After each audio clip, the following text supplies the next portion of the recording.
Jim asked me if I would share a little bit about what I've been studying for the past 8 months and the idea of vision and church leadership and really kind of discussing the idea of what does it mean for us to move from spectator to participant with this concept of owning the vision of Crossroads.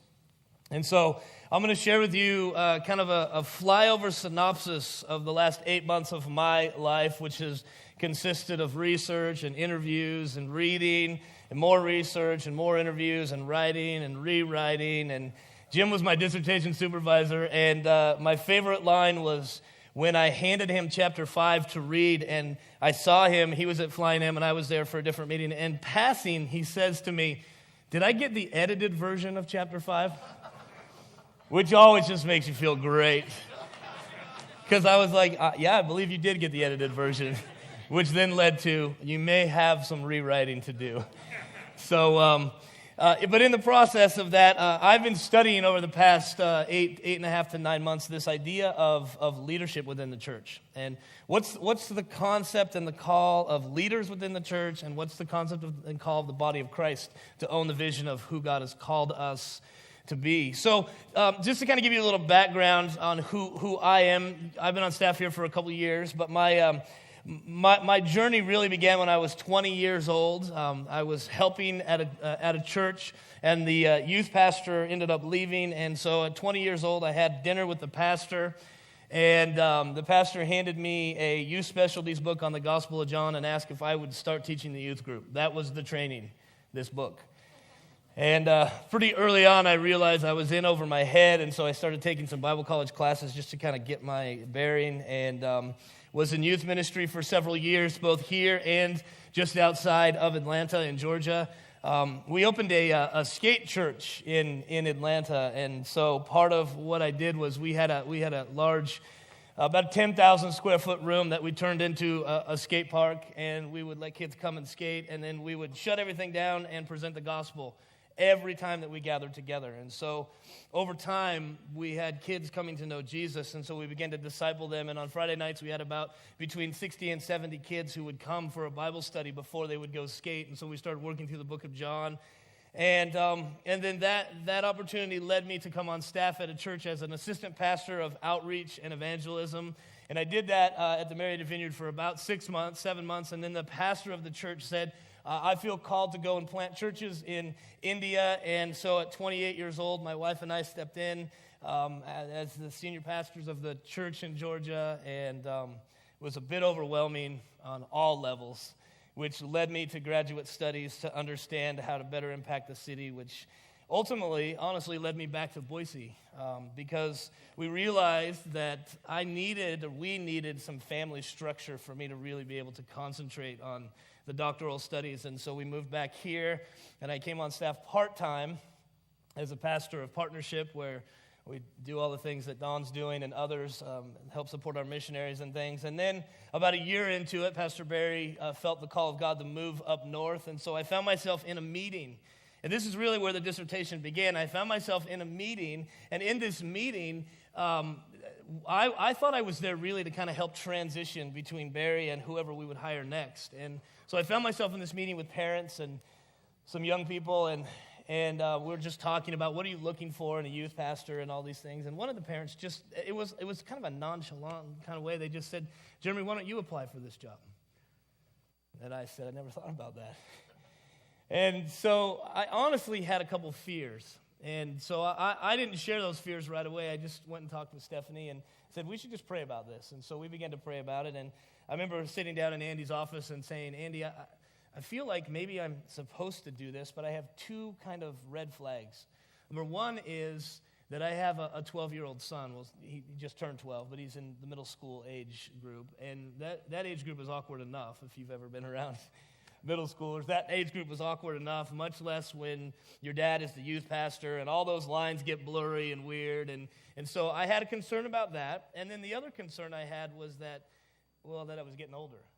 And I tell people all the time, like, tattoos only go so far with kids. Like, they still need to know, that you understand. And so I had some concerns about those things, and through some time of prayer and other things, I said, but what if we decided to structure the youth staff very similar to how the pastoral staff runs? Because you see, I think one of the things that Jim has done really well here at Crossroads is he's very much gathered people around him who don't have his strength, but have other strength. And sometimes even have strength in areas that he's got weaknesses. And he's gathered us around him, and he said, would you help clarify the vision of Crossroads? Would you come alongside and help us all understand the vision of Crossroads? Use your strength. And so I took that model, and I took it straight into the youth program, and I said, well, if we're going to do this, then I need to have some separation between me and my son in the sense of I want other people speaking into his life besides me. And so we developed a middle school position, and we've got interns, and we've got levels of leadership, and God is slowly starting to develop that more clearly. But it really came from kind of answering this question. And the question is this: how do we move from spectator to participant in what it is that God is doing here at Crossroads? How do we move from one who comes and listens to one who says, I really believe in what God is doing at Crossroads, and so I'm going to own a piece of that vision? So I have been in and around churches for 16 years, and one of the things that I realized right away is that the thing of the church it's kind of quirky. It's kind of quirky. It's kind of weird. Some friends of mine in Georgia, we used to take pictures of church signs that we saw because church signs are just priceless. Absolutely priceless. And there's one church in Georgia, and this is their sign outside of their church. They wrote this on the building: visitors welcome, members expected. So they just want you to know that if you're a visitor, you're more than welcome to come, but if you're a member, you're expected to be there. I found this one really funny. I think sometimes churches, we don't think, whoever stole our mower, God will get you. So they're just sending a message letting everyone know for whoever stole our mower. You see those things and you go, wow, like that, you're really going to put that out there for all to see. But the church is kind of a quirky thing, the church is. And when I say the word church, I don't mean this building. I mean us as followers of Christ. We get the opportunity to be the church in lots of different ways. I got the opportunity to be part of the church on Friday night at the dollar store.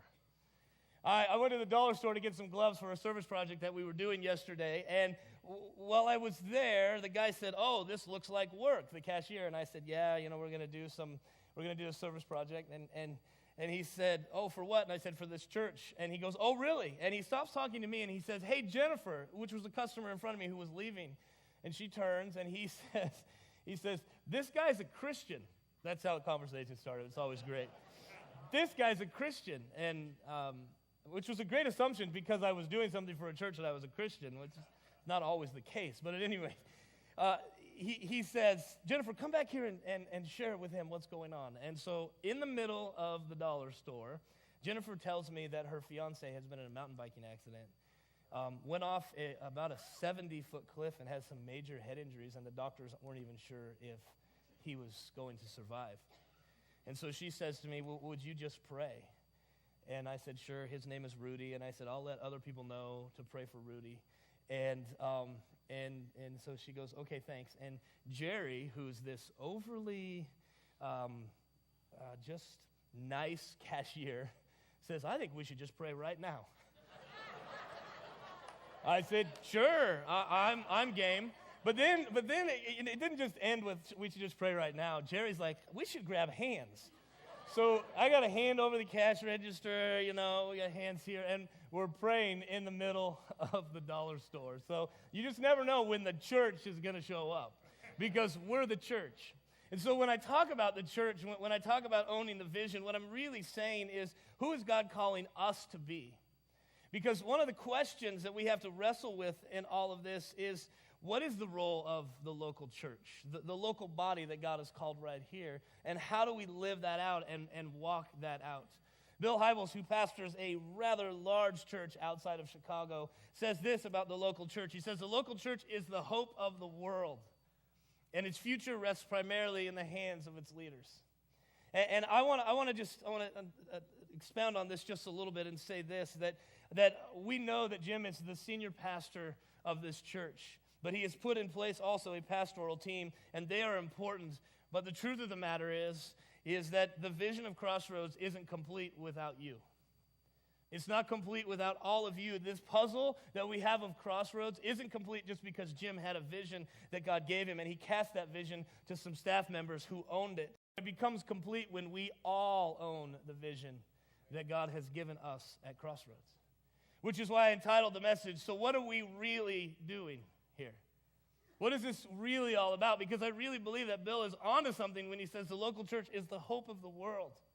Like how we respond, what we do with what God has given us, our personalities, our abilities, all of that is what God wants for this area, for this part of the church. And let me just say this, that I'm not claiming that Crossroads has the best vision in the Treasure Valley or the only vision in the Treasure Valley. We have a piece of the vision that God has for the church, capital C, in the Treasure Valley. And so one of the questions that we have to wrestle through a lot is, has God called me to be a part of this church, small c, in the Treasure Valley? And if he has, then how do I begin to own the vision? How do I begin to own what it is that God is doing? Because vision, you see, is an interesting thing, vision is. Vision is an interesting thing because the thing about vision is we have to continually ask questions about vision. How important is the vision of Crossroads to you personally? Now, I'm not trying to say that the vision is the end-all, be-all of who we are and what we're about, because I think Andy said it beautifully this morning. Really, we want to be people of refuge. That's what we're built on. But the ultimate refuge is Jesus. The ultimate refuge is God. And when we hold him up, he draws people to himself. But God has given us a piece to this whole puzzle of understanding vision. And so I just ask this question to you. How clear is the vision of Crossroads in your mind? Because we as a pastoral staff, we're talking about it, and we're saying, how do we continually to boil it down and make it really clear? And you'll know how clear the vision is by how often it affects you outside of Sunday mornings.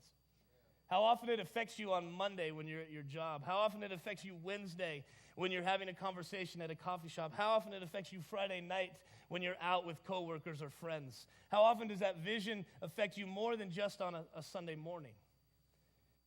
You see, the question that we would continue to wrestle with is, how do we move from spectator to participant? How do we gather around? And here's the thing. Personalities are great. And I don't want to ever knock a personality, because personalities are great. As a matter of fact, most of you, or many of you, are here because you were drawn to Jim and his teaching style, and there's nothing wrong with that. But the question becomes, how do we move from a personality to a vision-centric ministry? Because one of the questions that I uncovered as I was doing research is, and I researched some major emerging movements in our country right now. Some of them that even have international roots. And one of them, I won't say who, but one of them in the midst of my conversations with them is very much built upon a personality. And that personality loves Jesus, and the ministry is doing amazing things. But I simply ask this question of the leadership. What happens if this person's no longer a part of the picture? Does the vision have sustainability beyond this person? You see, Jim jokes being 50 is like halfway to dead. And so he's always joking with us about, like, I only got a few more good years left and then this thing's over. And I'm like, really? I just met with a 72-year-old who told me just on Friday, well, I don't see retirement in God's plan. I'm not sure what I'm supposed to do about that. And so Jim's always talking about, like, what's next for the church. And so as he's been my dissertation supervisor on this entire process that we've been on, one of the things that's kind of arisen to the surface again and again and again is that how does Jim move from this being a personality-based ministry to a vision-based ministry? Because God has very clearly given him a vision for what Crossroads is to be about. But how do we begin to unplug from Jim and into the vision that God has given us? So that's kind of what I want to talk about today. So if you would make your way to Exodus chapter 18, because I think that there's some great leadership lessons from the person of Moses that we can kind of glean some things from as we wrestle through what does this look like for us to begin to own this vision. And as you're turning there, let me just ask this question. How much of what happens in the life of Crossroads, in your opinion, is the responsibility of the leadership? And how much that happens in the life of Crossroads is the responsibility of us? That's a question that I throw out there and I don't answer because I want you to wrestle with it. I want you to think through, because I think that vision is vitally important. And it's a conversation that we have to have. How important is the vision of Crossroads, and how important is owning that vision of Crossroads? It's a conversation that we have to have. And one of the reasons we have to have that conversation is because we're on the brink of some really crazy things as a church. Things that when you look at it from the human perspective, you go, you're absolutely nuts. When you look at numbers and when you look at all kinds of things, you go, there's just no way. And so a question that we're continually wrestling through as a staff as we're talking about this is how are we sharing the vision in such a way that people begin to own that vision? And so it's not just the pastoral team saying this is what we believe, but it's Crossroads all together saying this is what we believe as we move forward. So Exodus chapter 18, here's the backstory, a little bit of kind of what's going on in Exodus chapter 18. Moses has been chosen by God to lead the people out of captivity and from Egypt. And during this process of leading them out of captivity from Egypt, he has this conversation with God that went something like, you don't understand, like me, like I got a stuttering problem. You can't really use me. And I love the imagery of the fact that God doesn't say, well, you're right, Moses, I missed the stuttering thing. I just missed it, sorry. But he actually says, no, Moses, I'm going to use you. And then he gathers, his brother with him. And so that you start to see this kind of team begin to emerge. And then Moses has the conversation with Pharaoh several times, the let my people go conversation. And eventually Pharaoh says, okay, I'm gonna let you go. And then as they leave, Pharaoh changes his mind. And so there's this army bearing down on them, and there's this body of water in front of them. And God parts the sea, and they cross on dry land, and they get to the other side. And then through a series of events of unbelief and other things, they find themselves wandering around the desert. And this is where we're going to pick up the story. They're kind of wandering around the desert. And Moses has one of these leader moments right before chapter 18. In chapter 17, Moses has one of these leader moments because the people are grumbling, they're hungry, they're tired, and they're thirsty. And so they're like, Moses, what did you bring us out here to kill us?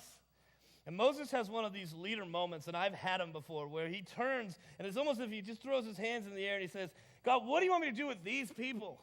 Like these people that you brought here, what do you want me to do with them? Because probably in his mind he's thinking, I'd like to kill them. But what do you want me to do with these people? And God once again shows himself faithful in Exodus chapter 17, and they get water, and they're good for a while. And then we get to chapter 18. And I think there are some transferable principles for us as we read and kind of touch down in the midst of the story. There's some really transferable principles in the midst of this. And so Exodus 18, verse 1. Moses' father-in-law Jethro, the priest of Midian, heard about everything that God had done for Moses and his people, the Israelites.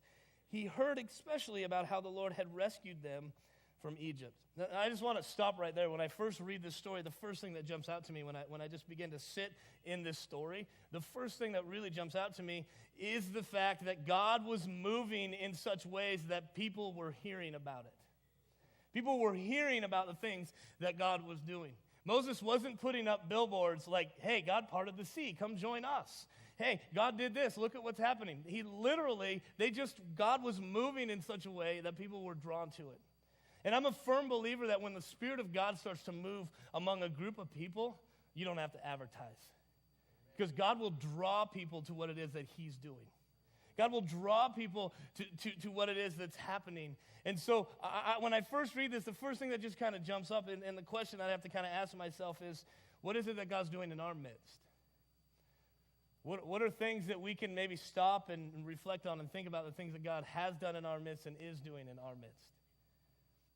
And so the story kind of continues to unfold, and in verses 2 through 5, you kind of get the backstory of how Moses left his family with his father-in-law. But let's pick it up in verse 5, because I think there's a really interesting parallel that begins to happen here with vision and transfer. And so in verse 5 says this: Jethro, Moses' father-in-law, now came to visit Moses in the wilderness. And he brought Moses' wife and 2 sons with him, and they arrived while Moses and the people were camped near the mountain of God. And Jethro sent a message to Moses saying, I, Jethro, your father-in-law, am coming to see you with your wife and 2 sons. I sometimes wonder, like, what Dad's coming. Is this a good visit or a bad visit? But Moses went out, it says in verse 7, to meet his father-in-law. He bowed low and kissed him, and then they asked about each other's welfare, and then went into Moses' tent. And Moses told his father-in-law everything the Lord had done to Pharaoh and Egypt on behalf of Israel. He also told them all the hardships that they had experienced along the way and how the Lord had rescued his people. And then if you're an underliner, I would underline these words: from all their troubles. I really believe that when we read stories, when we read passages of Scripture, because I really do believe that the Word of God is alive and active, that we shouldn't miss these small nuggets of remembering God's faithfulness. He says they went into his tent and he talked about all the hardships. So Moses was just being kind of real with his father-in-law. Like, here's the things we're struggling with. Here's the things that are going on. But let me tell you what God has done. Let me tell you about God's faithfulness. Let me tell you about the things that God has done in our midst and how he's rescued us from all of our troubles. I love the song that we sang today. That picture is such a beautiful picture of remembering that even in the midst of really difficult situations, God is there. And maybe there's someone in here today that just needs to hear that. Maybe that's all you need to hear today. In the midst of your situation where you find yourself, maybe you're here, but you're barely here. Remember that God will meet you even in the midst of the biggest horrific maybe situation that you ever thought, I never will be here, and you found yourself there. God's faithful to meet you right there. One of the things that we did when we were going through the book of Joshua with our young people was when they talked about building altars of remembrance, we did that as a youth group. And so I went and got some rocks, and we, one Wednesday night, we built an altar of just talking about where God had been faithful to us in the last year and a half. And we built that altar, and it still sits in the youth room as a reminder to us of God's faithfulness. Those rocks have meaning. So here, this conversation where Moses and his father-in-law began to talk, and this is what God has done. And Jethro had said, I've been hearing about these things that God is doing. And Moses said, yeah, this is great. These are the things that God is doing. But let me share with you some of the hard things that we're also going through. But in the process, let me share with you that God is faithful to meet you right where you are. And so it says in verse 10 verse 9, Jethro was delighted when he had heard about all the good things the Lord had done for Israel as he rescued them from the hand of the Egyptians. Praise the Lord, Jethro said, for he has rescued you from the Egyptians and from Pharaoh. Yes, he has rescued Israel from the powerful hand of Egypt. I know now that the Lord is greater than all the other gods because he rescued his people from the oppression of the proud Egyptians. Then Jethro, Moses' father-in-law, brought a burnt offering as a way of praising God and sacrifices to God. And then Aaron and all the elders of Israel came out, and they joined him for a sacrificial meal in God's presence as a way of saying, God, you're faithful, as a way of saying thank you, as a way of acknowledging that every good thing that they had experienced had come from God. And it's kind of this beautiful imagery of the family gathering back together. And then they drift off to sleep. And the next day is take your father-in-law to work day. So the next morning, it says in verse 13, Moses took his seat to hear the people's disputes against each other. And they waited before him from morning until evening. I think it's really interesting to stop right there and think about something. Moses had been given God's call to lead the people out of captivity. And so now they're in the desert and they're wandering. And if you know anything about deserts, I mean, Jim has painted great pictures of the heat and the barrenness. And so there they are. They're out in the heat and the barrenness of it. And you can just imagine what kind of disputes happen.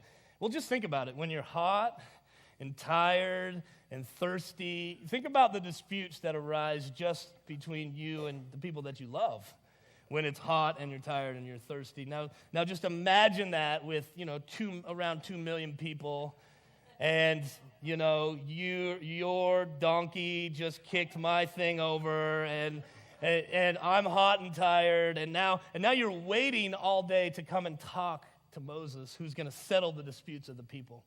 And it says that from morning until evening. And I wonder sometimes if Moses just got so wrapped up in what he was doing that he just lost track of the reality of being able to continue to do this day in and day out and day in and day out. Because I kind of wonder if Moses' life went something like this. I wake up in the morning and I go and take a seat and I listen to people's complaints and problems all day long. And then I get up and I go back to bed and I go to sleep and I get up the next morning and I come out and I sit and I listen to people's problems. And I wonder if he was just so close to the situation that he didn't realize, I'm probably going to do this forever. Like at some point, I'm going to burn out. But because it was Take Your Father-in-Law to Work Day, his father-in-law is watching this whole thing, and he asks this very interesting question. This was the question that kind of framed a section of my dissertation, and Jim and I had been really, really wrestling with this and talking about it back and forth as he was really pushing back on some of my theological thinking in this chapter that I wrote. And so we had kind of a big discussion about this one verse. Because verse 14 says this: when Moses' father-in-law saw all that Moses was doing for the people, he asked this question: what are you really accomplishing here? It's a great question to ask. What are you really accomplishing here, Moses? Why are you trying to do this all alone while everyone stands around you from morning until evening? It's a question I think we need to ask in the church more often. What are we really accomplishing here? What is this really about? Because if it's just simply us gathering together, there's lots of other things that we can do to gather together. But if we really have a call, and we know that vision and that call is who God has called us to be at this time, then how do we rally around that and not around just simply a personality? Now, don't get me wrong. Again, this message is not a we don't need pastors message. This message isn't a we need vision clarity message. This message is how do we own the vision that God has called us to be a part of?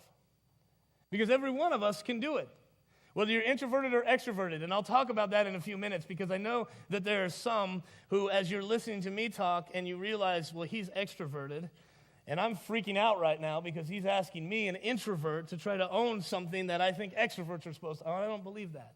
I believe God has created us all, and if you're an introvert, just do this with me right now. Just go, it's okay. All right, because I'm not gonna bring you up front and have you, that you can find a piece to the vision of this church. You can own that piece as an introvert, and as an extrovert, you can own that piece. And I'm going to talk a little bit about that.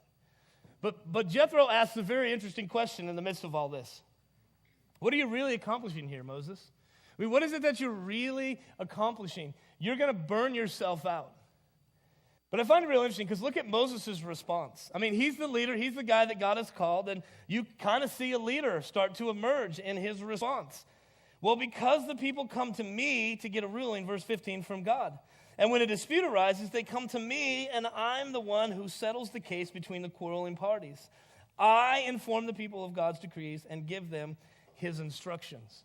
So you see kind of like a me, I, like, hey, this is the thing that God's called me to, and so I'm going to do this. And I think one of the biggest things that I learned in this whole process of studying leadership teams amongst churches is that when a church is founded upon a person's call and vision, the hardest piece to getting out of the way of that is the person who God called. And Jim would be the first to tell you that. I actually said to him, Jim, I think it's ironic that you want me to teach this when you're not here. Because I'd really love you to be sitting in the front row nodding, not shaking your head like, no, that's wrong. So, but I really do believe that Jim would be one of the first people to tell you that, yes, this is the vision that God has given him. But he doesn't want to get in the way of what God is doing in your life. He doesn't want to get in the way of you not owning the vision. And part of what was happening with Moses was that they weren't going to overstep Moses' authority. And so there were probably people who would watch Moses and go, man, we could probably really help him with that. I can't imagine that Jethro was the first person to see, like, dude, Moses, you're going to burn out. But he was probably the first person who had a good enough relationship with Moses to be able to say, Moses, this isn't going to work long term. What happens when a leader begins to step out of the way and lift the vision up is that then people begin to step into positions where they're gifted and God called them and they can be used. And when that happens, they begin to own the vision.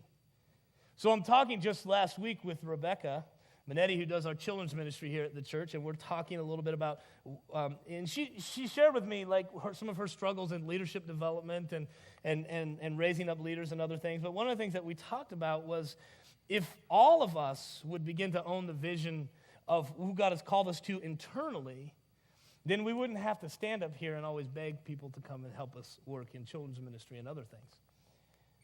Because it's one thing to say, I'll do this, let me go do this because I like this, but it's another thing to say, well, I believe that I have this gifting and God can use me in this area, and so I'm going to own this piece of the vision. And so what happens with Moses is that you can see him wrestling through this. You can see him wrestling through they come to me, God's called me. And Jethro just says this, verse 17. This is not good, his father-in-law exclaimed. You're going to wear yourself out and the people too. This job is too heavy a burden for you to handle all by yourself. Now in my Bible, I have this underlined, and then Andy always makes fun of me for this, but I have written in the margin, huge point. Because for me as a leader, when I read this, I recognize really quickly how much of the time leaders don't finish well. And as I did just preliminary, because it didn't have a lot to do with my research, but as I did just even a little bit of looking at the numbers of leaders in the church who start out with this intense passion and desire and how few of them actually finish and finish well, it was astounding to me. And I think a big chunk of it is found in this verse right here.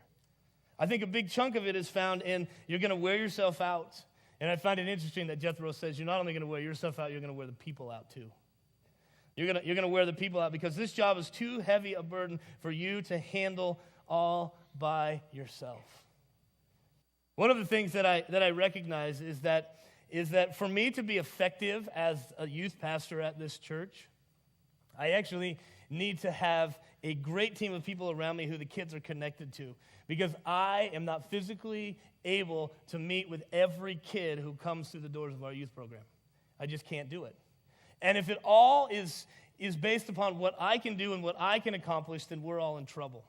See, I had a conversation in this research. I had a conversation with some people who struggled with the fact that a ministry that they left was actually succeeding.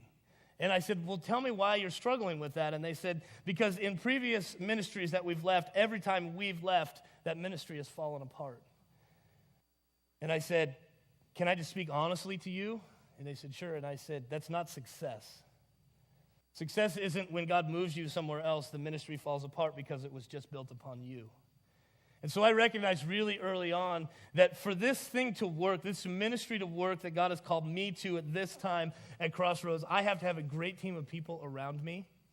And the beautiful thing is this. I firmly believe that God has called me to develop leaders. I know that that's a part of my calling at Crossroads at this time. And so not only am I the mentoring pastor most semesters, Andy did it last semester because I was finishing my dissertation, but I'm the mentoring pastor for the Vineyard Leadership Institute that we have here. And so right now I'm actually mentoring a group of students on preaching and teaching, and I'm helping them develop a message, and they'll preach that message. But I'm also involved in mentoring my core team that works with us with youth ministry, but I also am a firm believer in emerging leaders. And so we spend time with some of our high school students, mentoring and developing them. But I've realized this, that for me to be most effective in the next year, when school starts, we're going to move away from, some of you have heard, we do these things called coffee clusters where we gather together and we study the Bible, just a real quick couple of verses before school, and then we would pray. And then after spring break, we moved into what we called prayer circles, where we're gathering together and praying. But still, both of those two things rely upon me being there. And one of the things that I've realized is that for this thing to have sustainability, I have to start to get out of the picture and raise up other leaders. And so this entire summer, I'm going to take our youth staff through developing a model for small groups. And we're going to really encourage these leaders to plug in and lead small groups. And I'm not going to lead a small group. My small group is going to be the leaders. And I'm going to mentor and come alongside them. And this is what Moses had to wrestle with. Like, it can't be all about me. And so Jethro says, you're going to wear yourself out because this is too heavy for you to handle. And so he says this, now listen to me and let me give you a word of advice. Verse 19, you should continue to be the people's representative before God, bringing their disputes to him. Teach them God's decrees and give his instructions. Show them how to conduct their lives. So he isn't saying, Moses, your role isn't that. What he's saying is, Moses, you need some role clarity on what exactly your role is. And part of what your role is, Moses, as a leader, and this is why I say we need leaders. And we need strong leaders like Jim and Andy and Howard and others. We need strong leaders who are going to be in place, but we need leaders who recognize what God has called them to and then can give away the pieces that are going to allow others to grow and develop. So Jethro says, your job is to continue to be the people's representative before God. And if you continue to read in Exodus, 2 chapters later, in Exodus chapter 20, they're camped around the mountain, and God is up on the mountain. And the people turned to Moses, and they said, yo, Mo, you go up on the mountain and talk to God, because we don't want to. So you go up and talk to God, and you come back down, and you tell us everything that he said, and we'll do it. So Moses had a responsibility. He had a responsibility as a leader to continue to be a representative before God, bringing their disputes to him. But he goes on and says, and I have this highlighted because I feel like a reminder for us as leaders. Teach them God's decrees. Give them his instructions. Show them how to conduct their lives. But select from the people some capable, honest men who fear God and hate bribes. And appoint them as leaders over groups of 1,000, 150, and 10. They should always be available to solve the people's common disputes, but have them bring their major cases to you. Let the leaders decide the smaller matters themselves. They will help you carry the load, making the task easier for you. So really what Jethro was saying is, Moses, you need to develop leaders.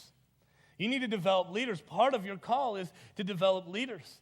And a great way to do that is to give them responsibility. So I have a great firsthand experience with this just on Friday night. So we had a youth event on Friday night where we went cosmic bowling.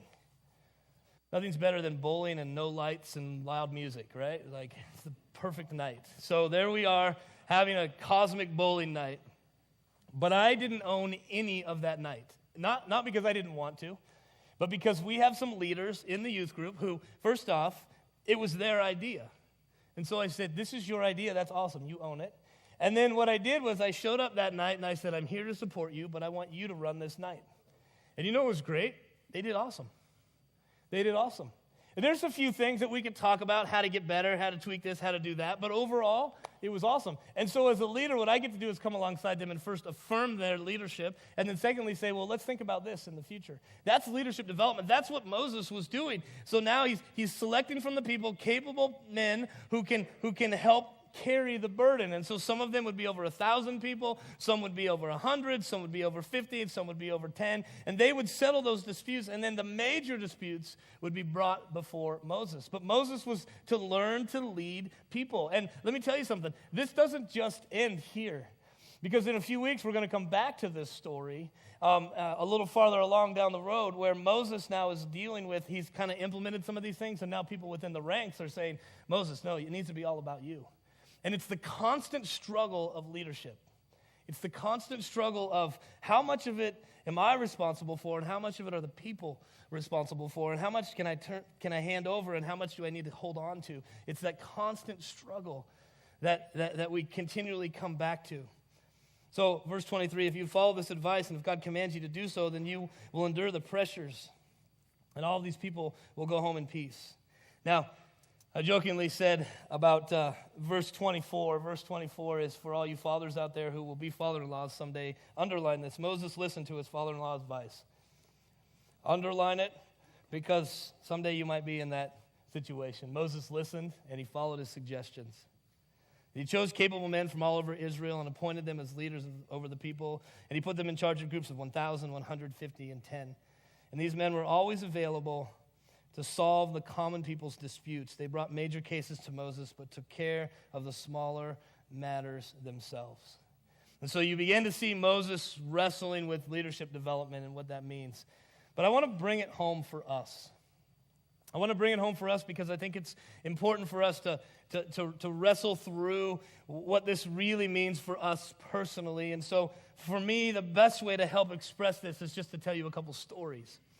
And hopefully in the midst of telling these stories, it will maybe a little bit cement in you how do you begin to own the vision of Crossroads. So I was 28 years old when I stepped into the role of senior pastor at the church in Georgia.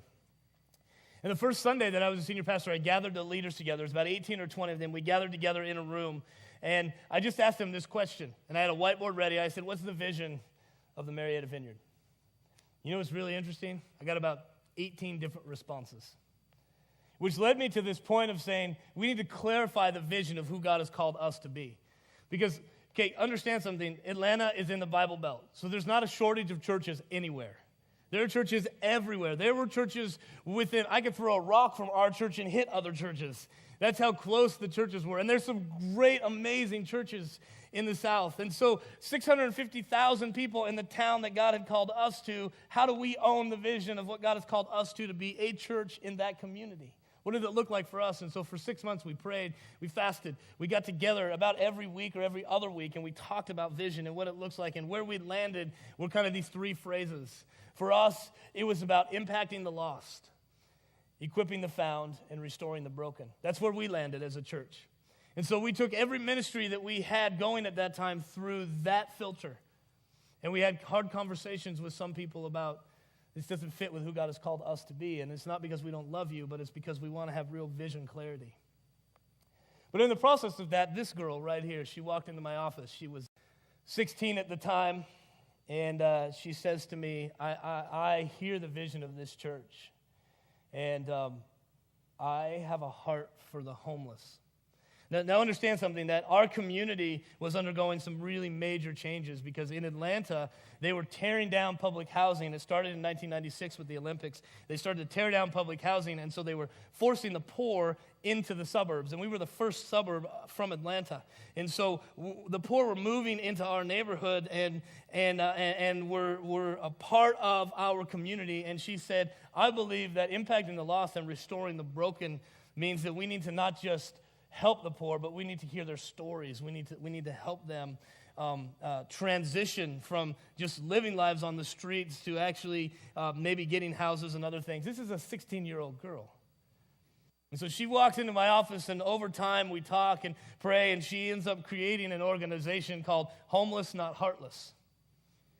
At 16 years old, she starts feeding the homeless. She would work at her job, and then she would take that money and go buy hot dogs, and then she would take that money and go buy top ramen, and she would start feeding these guys, but she wouldn't just feed them. Now understand, Joy's like this tall.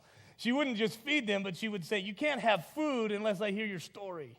I want to know your name. I want to know what's going on in your life. And so this began to grow and grow and grow. And eventually I had Joy come and share on a Sunday morning. Just, Joy, tell us what it is that's happening. And so she shared, and then people started tithing towards Homeless Not Heartless. And so this organization just kind of blossoms. At 16 and 17 years old, this girl's wrestling through, what do I do with this organization? And so she, people start giving towards it. And so she starts buying like nicer food, like pizza and stuff. And then she's standing, she's sharing this story with our children's ministry, and she's got pictures. And one of the pictures is a homeless guy with his dog, and Joy's standing there with the homeless guy and his dog, and this little kid, he was probably second, third grade, raises his hand and goes, Joy, do you feed the dogs too? And she's like, no, I really don't. He said, well, I think God wants us to feed the dogs. So a second, third grader leads our children's ministry in a pet food drive to where now we're not only feeding the homeless, but we're feeding their animals too. And it's really amazing because you would think like, oh, well, that's kind of, why would you do that? Well, understand that some of these guys that are homeless, like that's their closest friend. And I've seen guys starving give food to their animals before them. And so all it did was just say, we actually care about you. But that's how Joy owned the vision. She just owned it. Now, again, this is the introvert-extrovert thing. Joy is extremely extroverted. And so she had no problem doing this, obviously. She's hanging out with the homeless people at 4'10". She has no problem, getting out there and doing it. And so those of you that are extroverted, look at the vision of Crossroads and say, how do I own that vision? But if you're introverted, I don't want you to feel like, well, this message isn't for me. I can just tune out. Because this is my friend Sally. And I really hope you're not watching Sally because she'd be so mad about this picture. Because I pulled it off of Facebook. So she would be super mad at me. But this is my friend Sally who watches sometimes on Sundays. And I'll probably get a text any moment from her. But Sally is extremely introverted. And she in her late 60s was a part of the church that that I was pastoring. And she came to me one day and she said, I want to move from just simply attending this church to helping own that vision. But for me, I'm not an upfront type of person. But what she said was, but I can pray. And so I said, you know what? That's what we really need. And not only could Sally pray, she was a prayer, but she was like, you know those people, right, that are like, they pray. And when they pray, stuff happens. And so she would come every week, and she would either call or email or stop into my office and say, how can I pray? Specifically, give me specific things to pray for. And she would keep a journal of those things. You know what I find so amazing is that I have a prayer team that meets with me a couple times a month, and I tell them all the time, thank you for keeping track of the things that I've asked you to pray for, because they usually come back in and ask me about this, this, and this, and they'll be like, oh yeah, God answered that prayer and that one, and that one. I said to them, thank you, because I forget sometimes what I'm asking God to pray for. Sally was the type of person who kept track of what God was doing. And she would share that with me. She would say, Jeremy, don't forget, this is where God was faithful. You asked me to pray for this, and we saw God do this. She would consistently, that's how she owned the vision. But I think to own the vision, we have to remember first off who we are. This is who God has called us to be at Crossroads.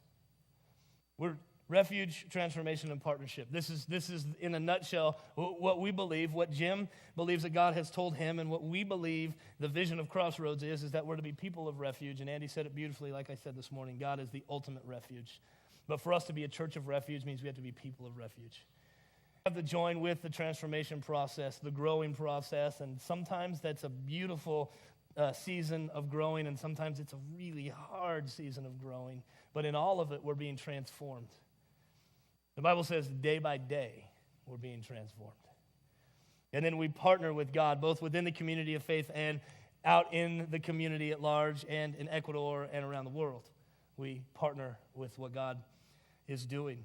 But the question becomes, how do we begin to own this? And I think it comes down to this, and this is what I want to bring us to a close with. So I had this conversation with our young people on Wednesday night. We've been in a series that we called Fight Now or Forever Hold Your Peace. And we've been talking about standing up for what we believe and actually looking at what does it mean for us to really step out and live this out. And so this last week we talked about Luke 14. And if you know the Luke 14 story, it's an interesting story because it starts off with these words, large crowds were following Jesus. And large crowds were following Jesus. And sometimes we think large crowds mean things are going good. But if you're really honest, sometimes large crowds can just mean things are going. It doesn't have to be going good. I mean, Jesus was feeding people. Jesus was healing people. And so large crowds of people were following him because, dude, he gave away free fish and chips a while back. And they were there. We want to be a part of that. And he healed people, and we'd heard about it. And so all these things are happening, and these people are gathering around them. And then Jesus has, what our young people today call the DTR. And the DTR is when you're in a dating relationship, you want to define the relationship. So you want to define the relationship. Are we just friends? Are we dating? What's the deal? And so Jesus turns to the crowd, and he has that DTR moment in Luke 14 where he says this, if you want to follow me, I got to be more important than your family. And then he even takes it a step further and says, you got to take up your cross and follow me. And then he takes it even a step further and he says, you got to count the cost. And then he takes it even a step further and says, if you're not willing to actually die to yourself, you can't be my disciple. And then he says the craziest thing. He says, he who has ears, let him hear. It's almost as if he says, if you get it, you get it. And then he just turns. So he has that DTR, that moment, right, that we're going to define this relationship. Are you simply an admirer or are you a follower? I have a professor who wrote a book entitled "The Least of These Lessons Learned from the Street Kids of Seattle," and this is what he says in one of the chapters. He says, "One of my dear friends and mentors, Tony, tells me that Christians are more than admirers; they are Jesus followers. He claims that there's a big difference between a follower and an admirer. He says admirers always keep their distance, but followers move close enough to be transformed by the experience." You see, I think the bigger question that we have to ask is not, are we bought into the vision of Crossroads? I think the question we have to ask is, have we moved from an admirer to a follower of Jesus? Have we answered that hard question? Have we had our own DTR experience where we've defined the relationship and we've said, yes, I'm in? Because coming back to that quote that we started with, that the local church is the hope of the world, and its future rests primarily in the hands of its leaders. That's us.